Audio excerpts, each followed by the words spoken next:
Let a comma b and lambda be positive real numbers. Suppose p is an endpoint of latus rectum of parabola y square equal to 4 lambda x, and suppose the ellipse x square by a square plus y square upon b square is equal to 1 passes through the point P. If tangents to the parabola and ellipse at point P are perpendicular to each other, then eccentricity of ellipse we are interested in. ये question पूछा गया है JEE advance 2020 के अंदर, paper 1 के अंदर. तो आपने इस क्वेश्चन को ट्राई किया, अब आप इसका सोल्यूशन देखना चाह रहे हैं और ये जज करना चाहते हैं कि मेरी प्रिपरेशन किस लेवल तक पहुंची है. अगर मैं देश के सभी स्टूडेंट्स में कंपेयर करूं तो आप इसका डेटा हर साल जेईई वाले निकालते हैं, तो आप देख सकते हैं 46% स्टूडेंट ऐसे हैं जिनका ये क्वेश्चन रियल एग्जाम में सही हुआ होगा. किस कैटेगरी में पूछा गया है, अटेम्प्ट इस बात पे भी डिपेंड करता है. तो ये पूछा गया था +3 सही करने पर नेगेटिव मार्किंग है -1 की. ओनली 1 करेक्ट वाले एससीक्यू सेक्शन के अंदर इस क्वेश्चन को पूछा गया था, जहां पे +3 सही पर -1 नेगेटिव मार्क्स के साथ मिल रहा था. तो 2 क्वेश्चंस हैं, कॉनिक सेक्शन के पैराबोला और एलिप्स दोनों चैप्टर मिक्स हैं. बॉस अब आपको इस बात से आइडिया लगना चाहिए, आप सोच रहे हो सर मैं कॉनिक सेक्शन छोड़ के जाता हूँ. 46% स्टूडेंट ने सही किया है, मतलब वो इस चैप्टर को पढ़ते हैं. पहली लर्निंग तो यही है, कॉनिक सेक्शन को छोड़ना नहीं है, वो भी इंटरमिक्स क्वेश्चन जिसमें पैराबोला भी है एलिप्स भी है. अब आप देखिएगा कॉन्सेप्ट कितना, अगर परसेंटेज ज़्यादा है इसका मतलब सवाल ज़्यादातर बिलो एवरेज रहा है, मतलब एक तरह की ईजी क्वेश्चन कंसीडर करेंगे इसको. ना जेई में ऐसे भी सवाल है जहाँ पर एक करेक्ट वाला रिस्पॉन्स ना 1% रह जाता है, 2% होता है, 3% सिंगल डिजिट में भी रहता है. तो यहाँ से पता चल जाता है कि भाई लेवल क्या है. अब आप इस बात से भी अंदाजा जगा सकते हो कि आपको क्या पढ़ाया जा रहा है, क्योंकि एक ही चैप्टर को 3 तरह से पढ़ा सकते हैं. तो आप जिस भी इंस्टीट्यूट में हो, जिस भी टीचर से पढ़ रहे हो, एक बार चेक कर लें कि यहाँ बोर्ड लेवल का तो नहीं पढ़ रहे या सिर्फ जेईई मेन ही पढ़ रहे हैं. एडवांस तक पहुँचिए, ये लेवल सवाल बहुत आसान कैटेगरी में कंसिडर हो रहा है. ठीक है, तो आप देख सकते हैं 69,000 स्टूडेंट ऐसे हैं जिनने क्वेश्चन को सही किया था. 25,480 स्टूडेंट्स में गलत करके -1 लेकर गए थे और 55,000 स्टूडेंट ऐसे थे जिन्होंने कुछ नहीं किया था, क्वेश्चन को छोड़ दिया था. क्वेश्चन छोड़ने के 2-3 तरीके होते हैं. एक तो क्वेश्चन आधा सॉल्व हुआ और रिस्क नहीं लेके छोड़ दिया. जितने क्वेश्चन स्टूडेंट्स ने सही किया इसमें तुक्के लगाने वाले भी हैं, और जिन्होंने गलत किया इसमें भी तुक्के लगाने वाले हैं, और ऐसे भी होंगे जिनका आंसर कैलकुलेशन वैसे गलत आ गया, ऐसे भी स्टूडेंट इसके अंदर होंगे. Coming to the question, let's discuss it. क्या दिया हमारे पास, P जो है end point of latus rectum of parabola है. तो पैराबोला अगर हम लिखें y square is equal to 4 lambda x, where lambda is positive given है, a और b भी पॉजिटिव है. ठीक है, तो एंड पॉइंट्स क्या होते हैं लेटस रेक्टम के, उनके बारे में हम बात करते हैं. End points of latus rectum, कोई भी एक पॉइंट हम ले लेते हैं. वैसे होते तो a, 2 हैं, तो यहां से लैम्डा, 2 लैम्डा और लैम्डा, -2 लैम्डा, 2 आपके पास से बन जाएंगे. ठीक है, पूछा क्या जा रहा है कि भाई एक एंड पर टेंजेंट पास की जाती है. Suppose P is an end point of latus rectum.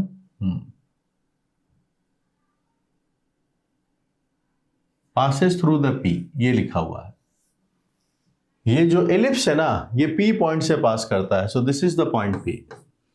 अब हम यहां पर एलिप्स की बात करते हैं, तो ये P पॉइंट ना एलिप्स से पास करता है. तो चलिए इसको सेटिस्फाई कर दीजिए, किसी भी एक पॉइंट को रख दीजिए, क्योंकि स्क्वायर हो रहा है तो फर्क पड़ेगा नहीं. ये आपके पास से पहला रिजल्ट आ गया, कंडीशन नंबर 1. आगे बढ़ते हैं. पूछा है tangent to the parabola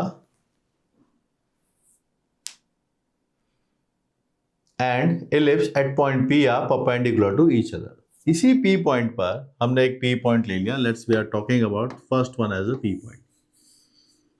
parabola पर भी टेंजेंट निकाला है और एलिप्स पर भी टेंजेंट निकाला है. तो देखिए पैराबोला की बात पहले करते हैं. y square is equal to 4 lambda x, इसकी हम टेंजेंट लिख लेते हैं. Tangent T1. हमेशा पैराबोला हो, एलिप्स हो, हाइपरबोला, उनकी जो स्टैंडर्ड, क्योंकि परपेंडिकुलरिटी की बात हो रही, तो स्लोप वाली इक्वेशन बहुत फायदेमंद रहेगी. पॉइंट हमें पता है तो हम लिख सकते हैं इसकी equation y1 is equal to 2 lambda x plus x1.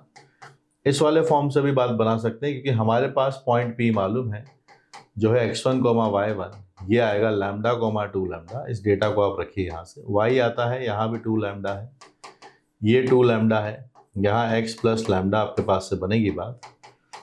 तो y का वैल्यू x प्लस लैम्डा आता है, तो अगर हम पहले वाले का स्लोप देखें तो वो आता है 1। ठीक, यही कहानी हम यहाँ पर इलिप्स के लिए भी कर लेते हैं। इलिप्स अपने पास स्टैंडर्ड है, सॉल्यूशन सुंदर बने इसलिए मैं हर डेटा को नीट एंड क्लीन बना रहा हूं ताकि आप समझ पाएं। अब इसकी टेंजेंट की बात करते हैं, that is t equal to 0। ये भी किससे निकला है? t इक्वल टू 0 कॉन्सेप्ट से ही बना है। तो आपके पास है x x1 upon a square, y y1 upon b square is equal to 1। तो यहां से अगर हम इसका स्लोप निकालें तो वो मुझे नजर आता है कि वो x1 by a square and b square by y1 ऐसा है। ये इसका स्लोप निकाल दिया। x1 y1 का डेटा हमें पता है तो हम x1 y1 का डेटा यहां पर रख देंगे। ठीक है, क्या है x1? पॉइंट तो सेम ही है जिस पर बोला है। x1 की वैल्यू लैम्डा है और आपके पास से ये बन गया b स्क्वायर, ये a स्क्वायर और y1 की वैल्यू है 2 लैम्डा। सो m2 हमारे पास से b square by 2a square आता है।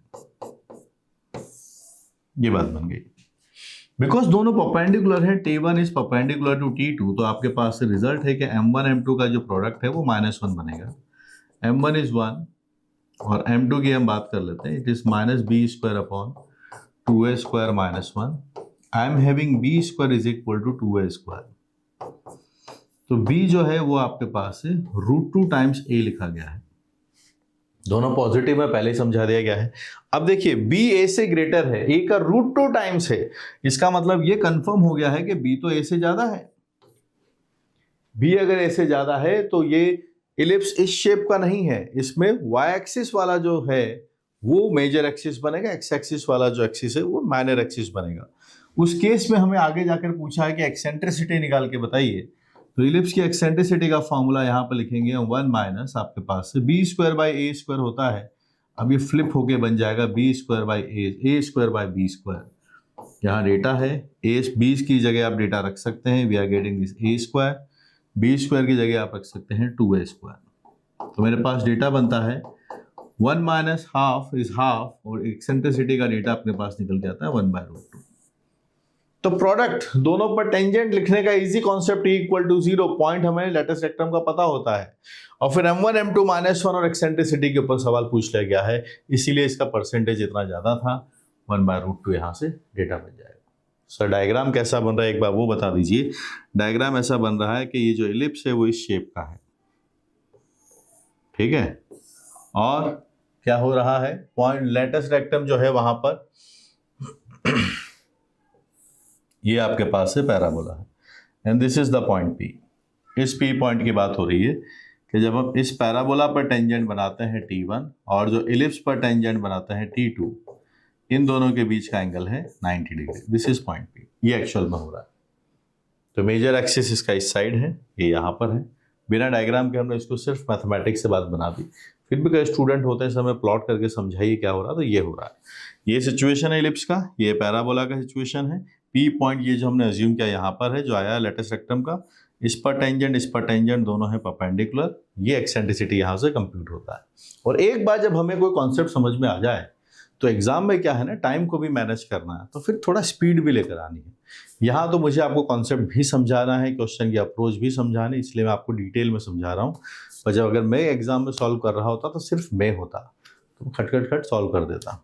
तो मेरा रोल अलग है, आपका रोल अलग है, हमें वहाँ पर कॉन्सेप्ट के साथ साथ टाइम को भी मैनेज करना है, ठीक है guys. So we need to be, जिन्होंने बिना तुक्का लगाए इस क्वेश्चन को सही करने वाली कैटेगरी में रहें। इससे 2 लर्निंग है, जेई में बहुत ज़्यादा डिफिकल्ट सवाल आपने देखा भी नहीं आया है, डुएबल क्वेश्चंस भी आते हैं। सेकंड, कॉनिक सेक्शन के लिए परसेंटेज अगर आप देखें तो बहुत बड़ा परसेंटेज था, 46% स्टूडेंट ने सही किया है। तो अगर आप इस चैप्टर को छोड़ के जा रहे हैं तो बहुत बड़ी गलती कर रहे हैं, ठीक है। तो इसको बनाइए, और जो कोऑर्डिनेट ज्योमेट्री की मेरी बुक है उसके अंदर इसके ऊपर आपको काफ़ी सारे क्वेश्चंस देखने को मिलेंगे।